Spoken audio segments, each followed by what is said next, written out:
ছিল না। এইবার যেরকম একটা সফট হাততালি ব্যাপারটা বোঝা যায়, আমি হাততালি নিজে বুঝতে পারি। আগের বারও তো তোরা উনি করে দিচ্ছে, আগে যেবার গেছিলি তুই আমার সাথে ওনার কাছে।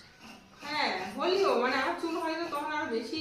ওইবার তোর প্রথম ছিল না, হুম। ওই জন্য। আর আবার তুই বলি না চুল এত ছোট করে আছিস না, মানে নিচে হেয়ার এত বিশ্রী ড্যামেজ হয়েছিল, ওইগুলো রাখলে আরো বিশ্রী লাগতো দেখতে। ভীষণই ছোট করে। সে ফেটে ফেটে তারপরে কুচকে কুচকে আগাগুলো ভীষণ বাজে হয়ে গেছিল। আমি ওই দিন ভালো থাকি ওই ওই চুলি ছাড়াও যেত না, কিছু করা যেত না। বুঝতে পারছিস আগাটা কিরকম একটা বাজে ব্যাপার হয় না, সেরকম হয়েছিল। উপায় পরে বড় হয়ে যাবে।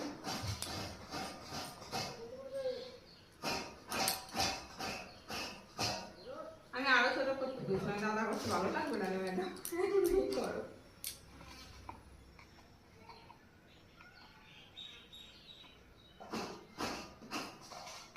একটু আমি পাবো না তোমার এখানে আঁকা তোমাদের জন্য এটা পুরানি এরা করছিল।